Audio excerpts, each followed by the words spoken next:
Hola, bienvenidos a su programa Aquí y Ahora con Francis Cohen. Tenemos una súper invitada especial, Shulamit Graver, psicoterapeuta de pareja, especialista en estrés postraumático. Bienvenida, Shulamit.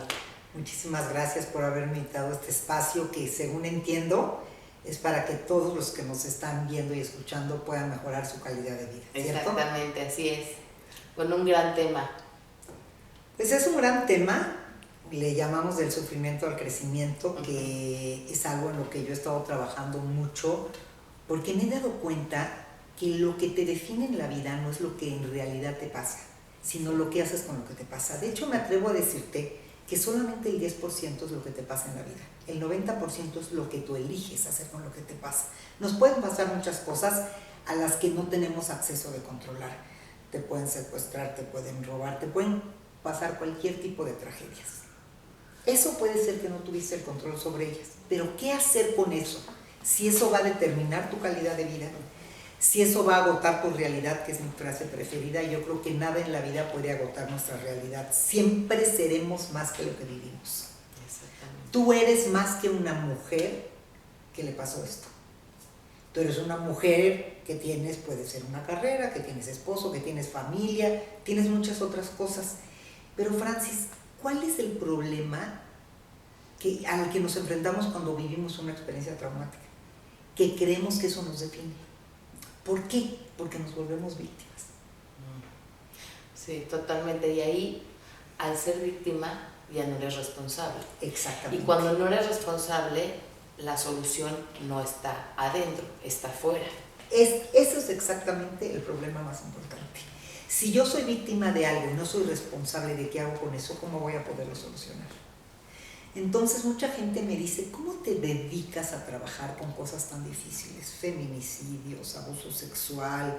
¿Cómo trabajas con el dolor? Sería más divertido ser terapeuta sexual. Yo siempre les contesto lo mismo. Cada vez que llega alguien con algo muy fuerte que vivió, yo no estoy viendo la tragedia. Estoy viendo la forma de hacer que esta persona convierta esto en una oportunidad de crecimiento. Y que tome las posibilidades con las que cuenta, sus herramientas internas para poder afrontar lo que le está pasando y convertirlo en crecimiento. De alguna manera usar sus herramientas que tiene para poder salir de eso más fortalecido. Eso es todo, y esa es la resiliencia. Sí. Si definimos qué es la resiliencia, que es la capacidad de recuperarte más fortalecido de la adversidad, podemos decir que para que el dolor tenga un sentido en tu vida, te tiene que hacer más fuerte.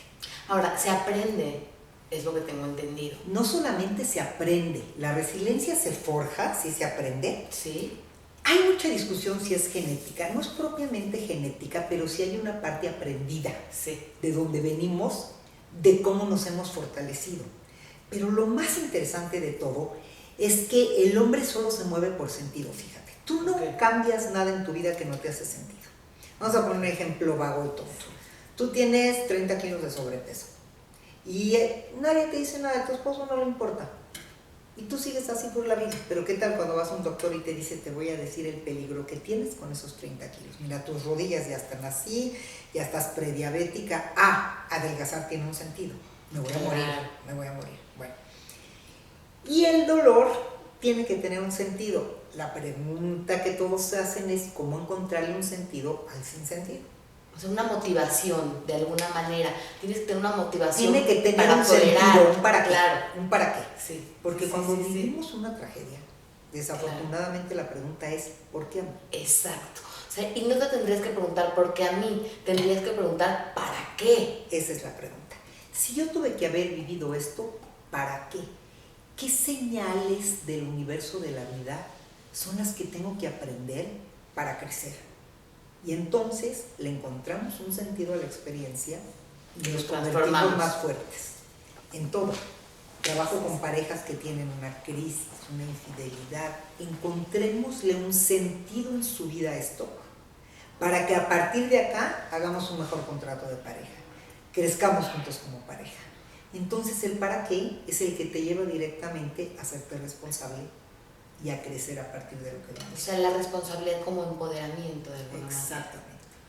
Y entonces para mí esa es la cereza del pastel. ¿Por qué le digo la cereza del pastel? Porque no todo el mundo tiene la paciencia de llegar al final del camino en un proceso Dijiste terapéutico. una palabra clave, paciencia.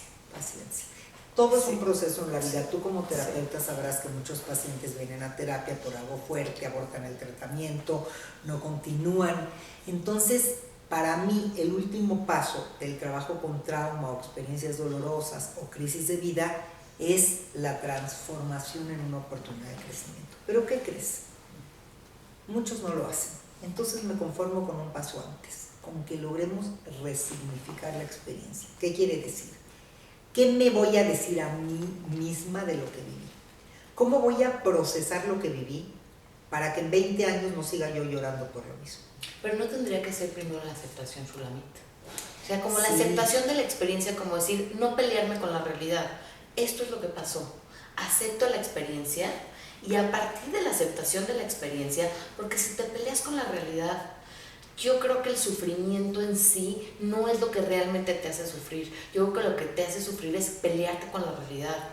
Es no que te voy a aceptar decir, lo que está pasando. es que en el para qué está un poco la aceptación. Y después vendría La resignificación. O sea, sí. ¿cómo voy a resignificar? Sí, eso me porque el parece cerebro procesa Sí. con tus mensajes, con lo que tú te dices a ti mismo. De Como lo que la viviste. narrativa. La narrativa. Si yo me digo a mí que la vida es injusta, que es otra cosa también importante, la vida no es justa. No es justo. Le Claro. pasan cosas buenas a la gente mala y cosas malas a la gente buena. Esa idea de la justicia universal es una teoría que tenemos que romper. Todos estamos expuestos, más bien la vida es incierta. Aquí me gusta mucho lo que decía Amado Nervo: el cielo es azul, el mar es salado y la vida es incierta. A todos nos pueden pasar cosas, pero lo importante es después, con lo que nos pasó, ¿Qué vamos a hacer? ¿qué vamos a hacer? ¿Cómo lo vamos a resignificar? Y en el mejor de los casos, ¿cómo vamos a hacer que esta experiencia se vuelva en una oportunidad de crecimiento? Que mira, te digo porque luego a la gente le interesa, en este tema del trauma yo estoy, porque yo tuve una experiencia traumática ¿Nos puedes personal. compartir? A mí me secuestraron hace 12 años, fue una experiencia que cambió mi vida. Y tengo un libro que ahí cuento toda mi historia, no voy a ocupar ahorita en el tiempo, pero en algún momento tuve mucha violencia emocional y en algún momento que me iban a matar me hice 2 preguntas. Si fue el último minuto de mi vida, ¿qué me faltó por vivir? Pero si salgo viva, ¿qué voy a hacer diferente? Y ahí prometí que si salgo viva me voy a dedicar a volverme una experta en trauma y voy a ayudar a toda la gente que vive una experiencia a hacer algo con su vida. Y esa promesa la cumplí. ¡Qué misión! Entonces tengo 10 años trabajando en trauma y acabo de publicar un nuevo libro que saldrá en un mes, que se llama como el tema que estamos hablando, y es un método que yo propongo para que cualquier persona que ha vivido una crisis, una experiencia traumática, pueda sanarse a través de ese método. Ese método, ¿de dónde sale?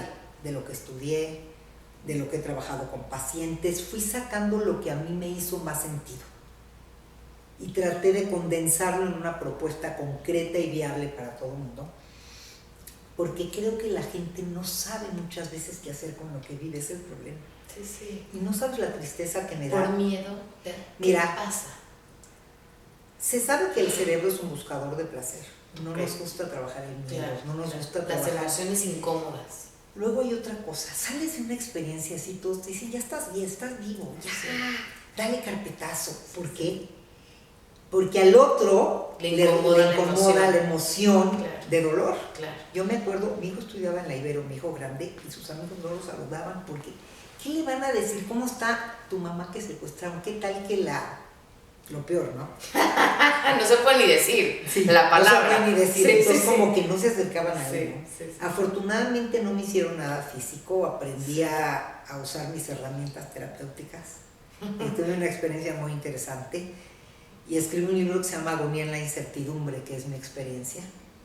Ese libro ya se agotó desafortunadamente y ahora sale este que tiene mi historia y esta propuesta. ¿Y por qué? Porque yo quisiera que todos los que tienen una crisis o un trauma en su vida puedan hacer algo diferente. ¿Y todos qué crees, Fulano? Pasamos por crisis y traumas. No Exactamente. necesitan ser un secuestro o una pérdida de un ser importante, Tienes toda porque la si no razón. te ha pasado, eventualmente no deseamos esto, pero va a pasar algo que para ti no tiene que ser tan traumático así, pero todos eventualmente estamos pasando por crisis emocionales, pérdidas pequeñas, grandes, todo el tiempo. O sea, constantemente. Entonces esto aplica para todos. Eso es lo interesante, que mi especialidad en terapeuta de familia y pareja la junté con lo que hice de trauma, porque ahora creo lo que tú dices.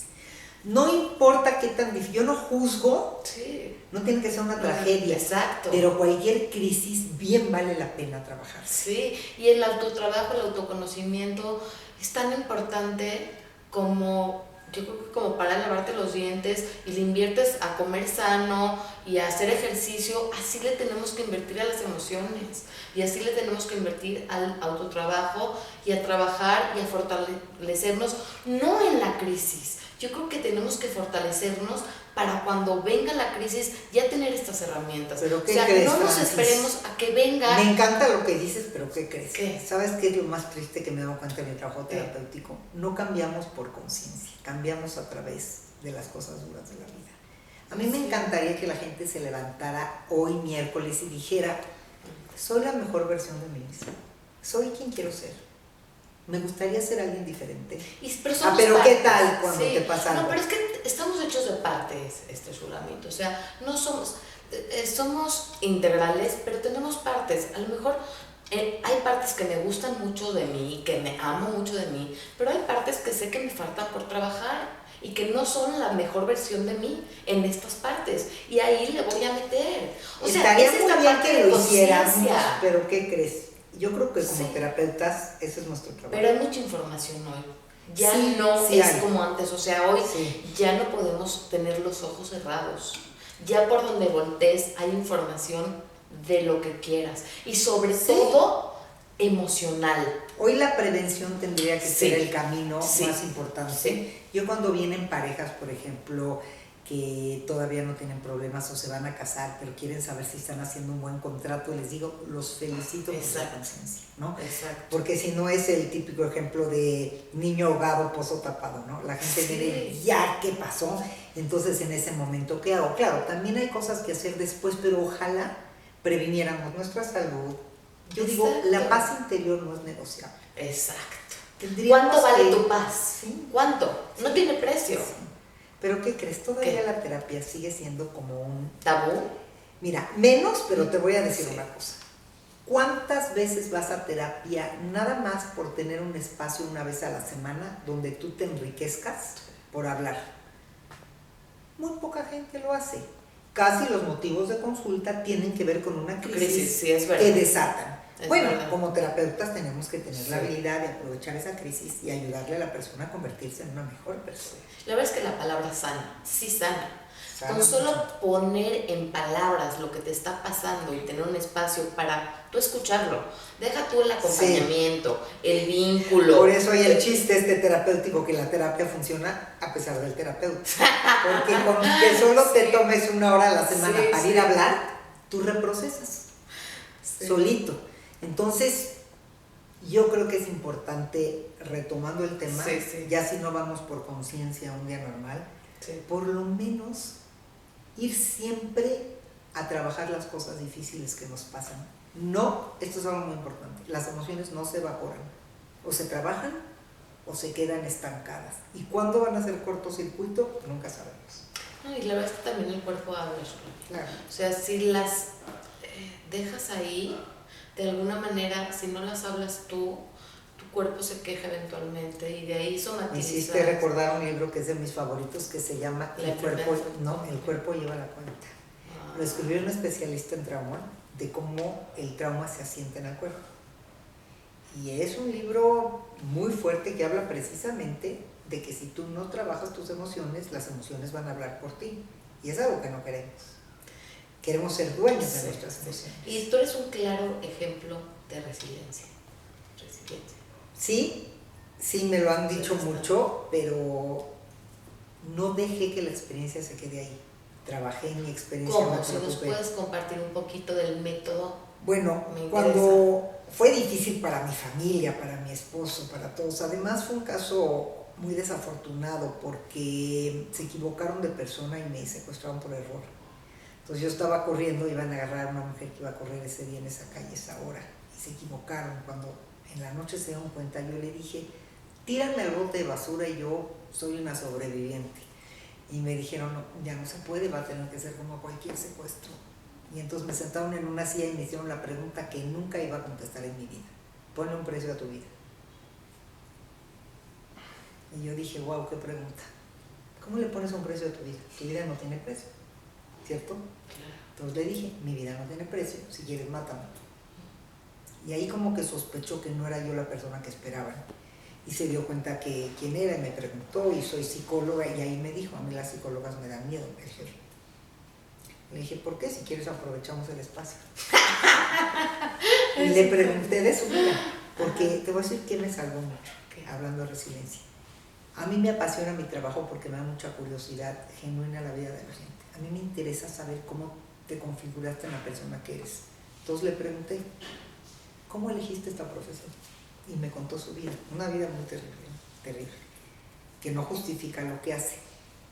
Pero empezamos a platicar y me di cuenta que el poder hablar con él fue una forma de negociar mi libertad. Porque llegó un momento en que yo a él le significaba tanto que ya él estaba conflictuado en tenerme ahí. Fue un caso muy poco común. Pero cuando yo regresé a mi casa, difícil para mis hijos, mi esposo, todo, dije, yo no voy a dejar que esta experiencia agote mi realidad y agote nuestra vida. Y fuimos a terapia de familia, terapia de pareja, yo a terapia individual. Y cuando me recuperé y me sentí mejor, me percaté que hay muy poca gente que sepa trabajar el tema de trauma, que eso es un problema, sobre todo en México. Y fue cuando dije, voy a cumplir mi promesa y me voy a preparar. Estuve con Pauline Bosch, que fue la que hizo el equipo de las Torres Gemelas, el equipo terapéutico, que es una mujer súper interesante, que escribió un libro que se llama Pérdidas ambiguas, Ambiguous Loss. Y ella dice, solo nos han enseñado a que las pérdidas importantes en la vida son las pérdidas, la muerte. Y las ambiguas, la pérdida de tu confianza, la pérdida de tu libertad. Esas pérdidas, ¿cómo se trabaja? Y me llamó mucho la atención. Entonces empecé a incursionar en el tema y siento que esa es hoy mi misión. Yo sí le encontré un para qué a mi experiencia. Bueno, te fortaleciste a través de la experiencia, te me empoderaste y te responsabilizaste, sí. Porque aunque no te tocaba a ti, porque eso es lo que solemos decir, es que ese es el problema. No me tocaba a mí, es que ¿por qué a mí? Y cuando dices, me tocó a mí, no me tocaba a mí, me tocó a mí. ¿Y ahora qué hago?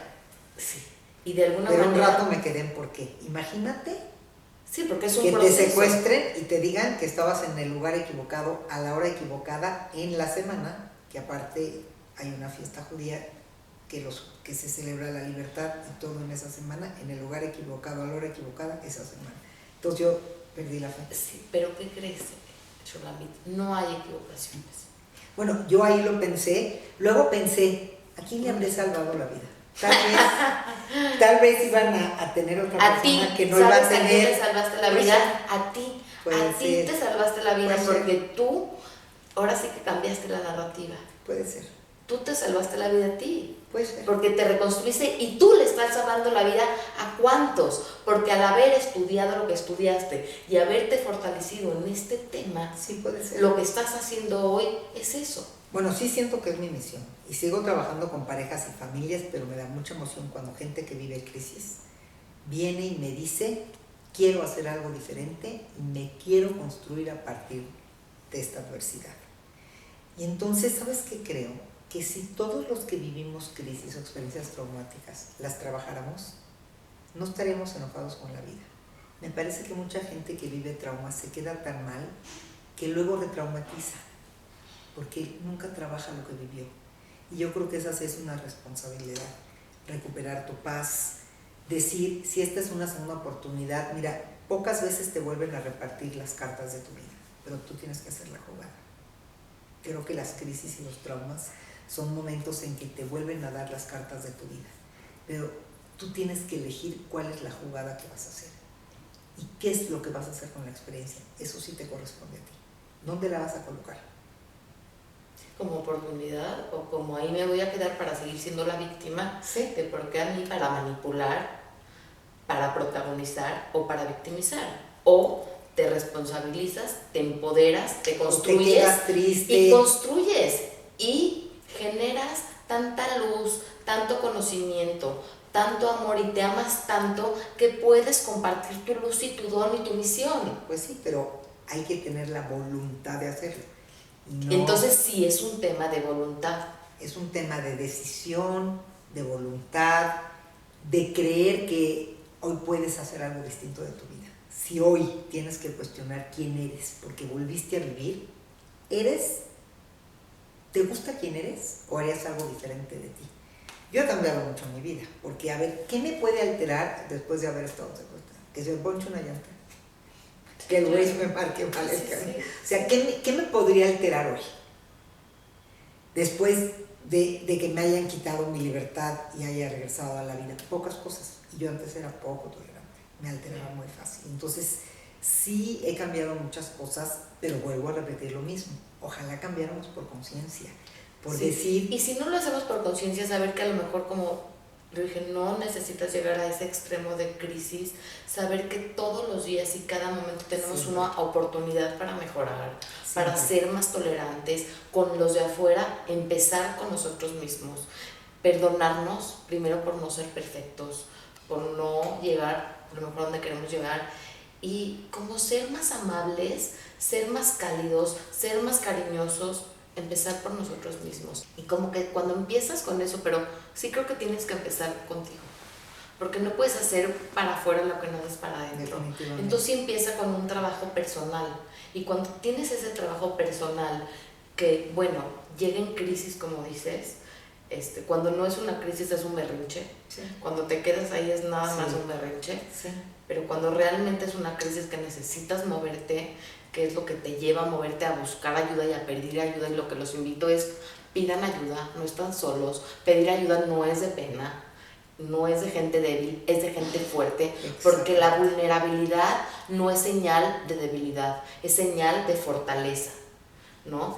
Porque muchas veces nos confundimos con ir al psicólogo significa que algo está mal y me da pena porque significa que estoy mal. No. ¿O qué tan mal estoy para eso? Sí, no, soy fuerte y tengo ganas de conocerme más, de conocer mis debilidades, mis partes luminosas y mis partes oscuras, porque a medida que integremos más estas partes oscuras, por llamarlas así, cuando dices, no, yo no soy enojona, no, yo no estoy triste, eso sale eventualmente, nada más que no tienes control sobre eso, porque como no lo conoces...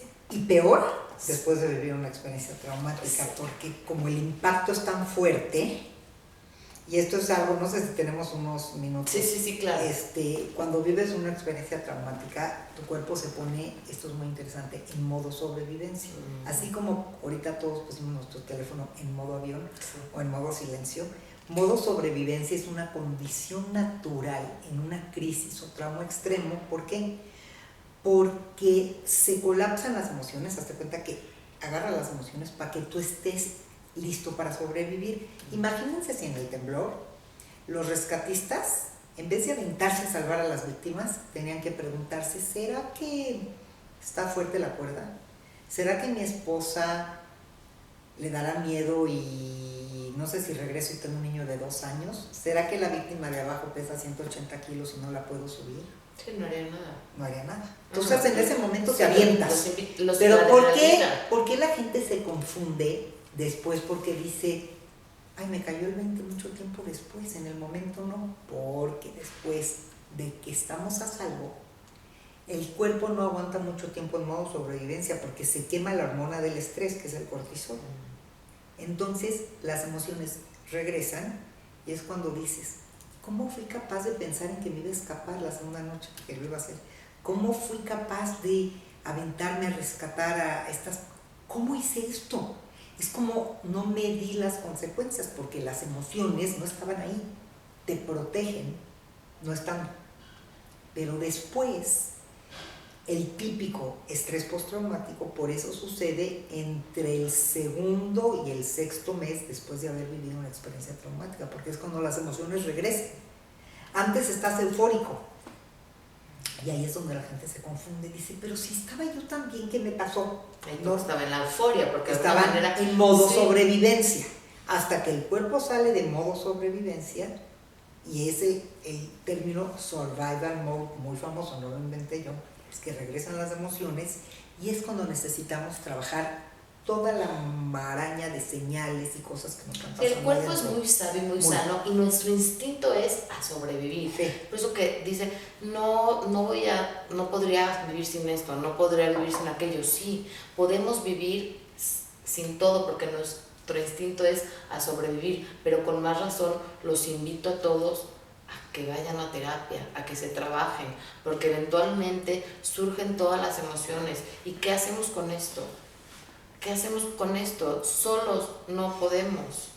Si el cerebro no reprocesa una experiencia, imagínate que se queda como la gastritis, regurgitando todo. Y es como cuando tienes gastritis y de repente te da la agrura y de repente no, pero dices, ¿por qué me dio ahorita si no comí nada ácido? Bueno, igual son las emociones. No tiene sentido, porque de pronto estoy enojada o estoy triste si no pasó nada. No tiene que ver, porque el inconsciente es atemporal. ¿Qué quiere decir esto? Que las emociones y lo que pasa no tiene que ver con lo que está pasando. A lo mejor cualquier botón, que pudo ser cualquier situación externa que no tenga que ver con la experiencia en ese momento, es lo que apretó a que salga esa emoción.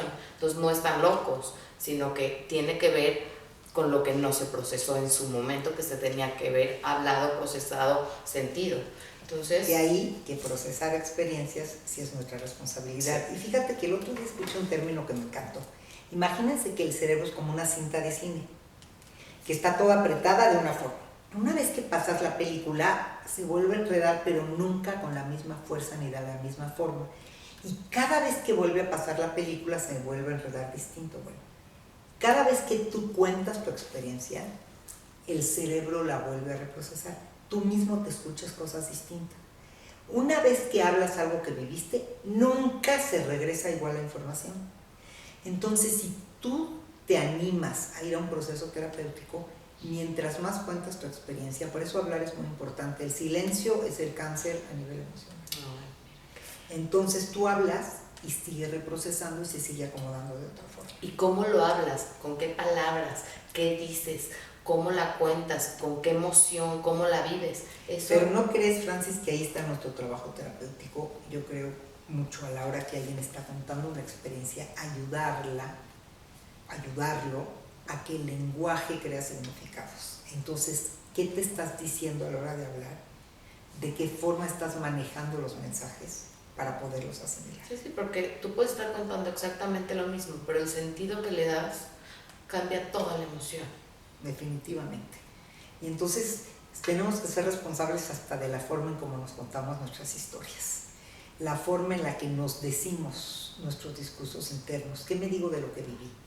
Y cómo me hablo constantemente, también es bien importante. Cómo me hablo todo el día, cacharnos. Cómo te hablas con amor, dices, híjole, la regué ahorita, pero pues ahorita lo hago bien, soy una linda persona, soy una buena persona, tengo éxito, la voy a hacer, la voy a armar, voy para adelante, soy una buena mamá. O, híjoles, no, soy una burra, no la regué. Pues sí, como siempre la riego. Pero es que son discursos constantemente que nos estamos hablando todo el tiempo, y como te vas hablando, vas actuando, porque tienes esa responsabilidad contigo de hacerte creer que lo que te hablas, dices eres. Más bien, más fuerte que eso. Yo creo que la realidad no existe, la construyes con tus discursos internos. Tu realidad está hecha de lo que te dices a ti mismo. Y es ahí cuando vas a terapia y te escuchas cómo te hablas. Y qué te dices, y te lo regresa. Te lo refleja. Sí. Bion, fíjate que decía que nosotros como terapeutas tenemos el mismo cargo que la madre, que es las emociones, somos el aparato digestivo del paciente o del hijo. Tenemos que tomar la emoción, digerírsela y regresársela digerida. ¿A qué me refiero con esto? Muchas veces vienen tan cargados los pacientes o los hijos y no saben qué hacer con tanta emoción, no pueden ni siquiera ponerlas en palabras. Y nosotros tenemos que aprender a tomar esa emoción, digerirla y regresársela más clara y amable, para que puedan ellos poderla renombrar. Y yo remataría con una frase que dice que sanar sí es responsabilidad de quien lo vive. Esa sí es tu responsabilidad. Si te quieres sanar, hay mucho que hacer hoy. Si te quieres quedar en ese lugar porque ser víctima te da una ganancia, te puedes quedar ahí, pero no vas a estar en paz en tu vida. Los invito a comprar tu libro, ahora sí que no hay Mi opción, libro- no hay opción de verdad. El libro va a estar en Sí. circulación a partir de octubre, va a estar en todas las librerías. ¿Cómo se está llama? editado por Grijalbo. Se llama Del sufrimiento al crecimiento. Y el otro ya no existe. El otro se llama Agonía en la incertidumbre, experiencia de un secuestro. El otro día me dijeron que alguien encontró uno en Amazon y por ahí en una librería perdida, pero en este nuevo libro son 2 partes. Ok. Incluye este primero. Buenísimo. Justamente cuento mi Buenísimo. historia, contada 10 años después, un poco más, mejor contada. Sí. Y la parte de mi método que le puede ayudar a todos, terapeutas y gente que tenga la voluntad de no quedarse en un lugar de víctimas, sino que de veras quiera conquistar esta paz y esta salud emocional. Dime, ¿lo estás dando talleres que los puedas invitar? Doy muchos tus talleres. redes? Mis redes me pueden seguir en Facebook, Shulamit Graver, me pueden seguir en Twitter, @shuli_graver, y me pueden seguir en Instagram igual por Shulamit Graver. Constantemente estoy dando talleres, conferencias, y los estoy anunciando todo el tiempo en mis redes. Voy a dar uno a fines de septiembre que se llama Cómplice de tu cuerpo, cómo ser cómplices con nosotros mismos en vez de estarnos peleando. Y bueno, los invito a que me sigan y a ti te agradezco enormemente el espacio. Ojalá es la primera vez que estoy contigo, pero puede ser el principio de muchas cosas juntas. Muchas gracias, Shulamit. Un verdadero gusto. Gracias a todos. Compartan, por favor, que les llegue a muchos. Y ahora sí que tenemos un compromiso con nosotros bien grande, ¿no? Muy grande. Y muchas gracias. Gracias, Shulamit. Gracias A por ti. estar aquí, gracias por tu tiempo y tu plática que estuvo muy interesante. Gracias por compartir. Gracias.